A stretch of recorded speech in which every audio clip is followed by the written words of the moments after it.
एक लीला आती है कि एक बार ठाकुर जी से रूठ गई किशोरी जी। ठाकुर जी बोले आप रूठ क्यों गई? बोले नीली नीली मणि आप जो पहन करके आए हो, इसमें एक गोपी का चित्र दिखाई दे रहा है मुझको। ये कौन है? हमसे हूँ रूप गुण सुंदर, ये तो हमसे भी ज्यादा सुंदर है। इसके नेत्र तो देखो कितने प्यारे नेत्र हैं इसके। ठाकुर जी की मणि देख करके श्री जी कह रही हैं, इसकी मुस्कान तो देखो, पता नहीं कहां से तुम्हारे चक्कर में पड़ गई काले कलूटे, ये देखो कितनी प्यारी है। कौन है ये? इसके बारे में मुझे बताओ। मान करके रूठ करके बैठ गई। इतने में ललिता जी आई, किशोरी जी की सखी। ठाकुर जी से बोली, कहा भयो आज श्री जी नाराज क्यों है? बोले हम एक मणि पहन करके आए हैं, उस मणि में राधा रानी को अपना ही प्रतिबिंब दिख रहा है, और अपनी प्रतिबिंब को देख के करी जो कौन है? ये हमसे भी ज्यादा सुंदर है, ये इतनी हंस क्यों रही है, इसकी आंख इतनी सुंदर क्यों है, ये तुम्हारे चक्कर में कहां से पड़ गई? इस बात से मान करके बैठी। इतनी बोली है राधा रानी। तो राधा रानी मान करती हैं, पर एक दिन किशोरी जी ठाकुर जी से बोली कि आज आप मान करो। ठाकुर जी बोले नहीं आप ही करो, हमसे मत करवाओ। श्री जी बोली नहीं आप रोज मनाते हो हमको, हम आज मनाएंगी आपको, आप मान करो। ठाकुर जी बोले रहने दो ना, आप बड़ी कोमल हो, कहां तक मनाओगी हमको? नहीं नहीं नहीं हम मनाएंगे आपको, आप मान करो। ठाकुर जी बोले देख लो हम कर लेंगे। फिर बोले नहीं करो। सोई ठाकुर जी ने मान कर लिया। ठाकुर जी रूठ के बैठ गए श्री जी से। अब श्री जी ठाकुर जी को मना रहे हैं। कभी ठाकुर जी की मनपसंद वस्तु बना के लावे, कभी ठाकुर जी का मनपसंद राग गा के सुनावे, कभी ठाकुर जी को नृत्य करके दिखावे, कभी ठाकुर जी के सामने उनका मनपसंद श्रृंगार करके आवे। सब प्रकार से श्री जी ने मनाने का प्रयास किया, लेकिन ठाकुर जी नहीं माने। और मान लीला का ये नियम है कि सूर्यास्त तक मना सको तो मना लो, सूर्यास्त के बाद मान खत्म हो जाएगा। यदि मान में मना लिया तो मनाने वाला जीत जाएगा, और यदि मान सूर्यास्त तक नहीं मना पाए तो इसने मान किया वो जीत जाएगा। कैसा प्रेम है। सूर्यास्त हो गया महाराज। सूर्यास्त होके श्री जी आके बगल में बैठ गए। बोले ठीक है हम हार गए, अब मान छोड़ दो। लेकिन ठाकुर जी बिना कुछ बोले मान में ही चले गए। श्री जी बोली ये नियम नहीं है, सूर्यास्त के बाद मान खत्म करना होता है, आप तो मान में ही जा रहे हो। ठाकुर जी कुछ नहीं बोले, चले गए नंद भवन। श्री जी को रात भर नींद नहीं आई। बोले कि ऐसा कैसा मान किया कि रात में बात भी नहीं करके गए। दूसरे दिन फिर ठाकुर जी गौचारण के लिए आए। श्री जी आई, ठाकुर जी अब भी मान में ही बैठे थे। श्री जी बोली देखो ये बहुत ज्यादा हो रहा है, आप कल से मान करके बैठो, रात में बात भी नहीं करके गए और अभी भी मान कर रहे हो।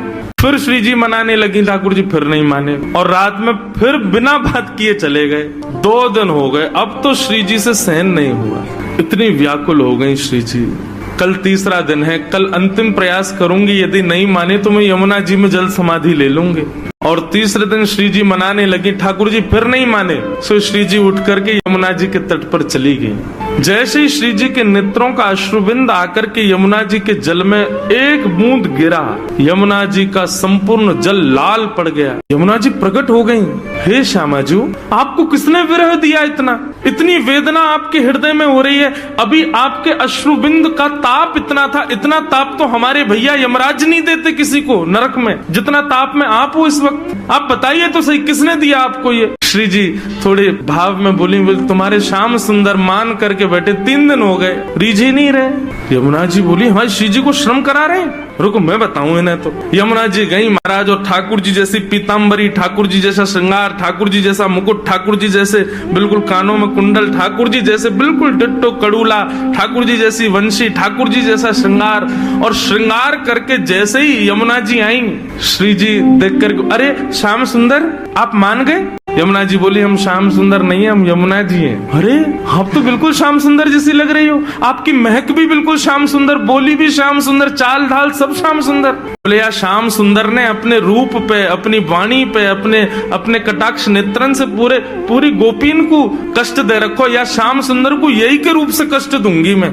आप यहीं बैठी रही हो राधा रानी, मैं अभी जाऊं। और यमुना जी श्याम सुंदर को रूप धारण करके बिल्कुल वैसी बाकी चाल, वैसी अदा, वैसे ही सब, जैसे ठाकुर जी चलते हैं, जैसे ठाकुर जी बैठते हैं, बिल्कुल वही अदा श्री यमुना जी जा रही हैं। ठाकुर जी मान करके बैठे हैं। सोई बगल से यमुना जी निकलने लगी। नूपुरों की आवाज जैसी छमछम आई तो ठाकुर जी बोले ये तो हमारे नूपुरन की आवाज है, हम तो यहीं बैठे हैं, ये आवाज कहां से आ रही है? और जैसे ही ठाकुर जी ने पीछे देखा, श्याम सुंदर विचरण कर रहे हैं। ठाकुर जी बोले जे कौन है? ठाकुर जी गए, ओ भैया कौन हो भैया तुम? यमुना जी बोली हम श्याम सुंदर। ठाकुर जी बोले श्याम श्याम सुंदर तो हम हैं। बोले तुम नकली बेलू पियाओ, असली हम हैं। बोले ऐसे कैसे, तुम पे बंशी बजानी आवे? देखो मैं बंशी बजा के दिखाऊं। ठाकुर जी ने बंशी बजाई, उससे बढ़िया यमुना जी ने बजा दी। बोले मेरे पास काली कमली, तुम्हारे पास है? यमुना जी ने अपनी काली कमली दिखा दी। सब प्रकार से ठाकुर जी अपनी वस्तु दिखावें और यमुना जी उसको प्रस्तुत करें। बोले अब कैसे सिद्ध हो कि असली श्याम सुंदर कौन है? यमुना जी बोली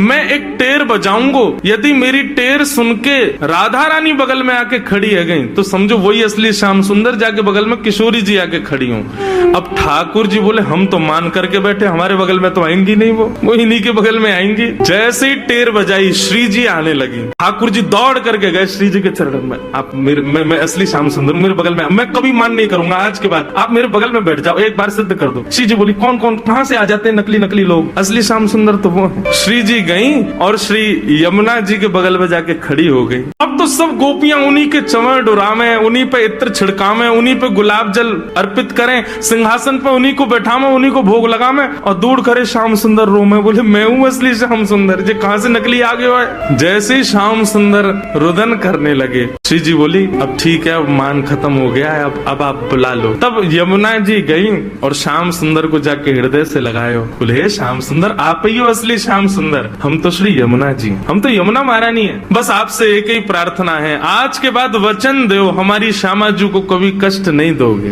तब श्याम सुंदर ने यमुना जी को वचन दियो। बोले आज से हम नियम लेते हैं कि जब ये मान करेंगी तब हम इनको मनाएंगे, और जब हमें कोई बात बुरी लग जाएगी तो वह भी हम इन्हीं से कह देंगे कि हमको ये बात बुरी लग गई है, मान करो आप ही, हमें ये बात बुरी लग गई, आप ही गुस्सा हो जाओ, फिर तब भी हम ही मना लेंगे। यमुना जी बोले हाँ बस यही नियम रखना, आप कभी मान मत करना, श्री जी ही मान करें। तब से हमारे वृंदावन में सब वैष्णव कहते हैं श्याम सुंदर श्री यमुने महारानी की। तब से श्री यमुना जी श्याम सुंदर है।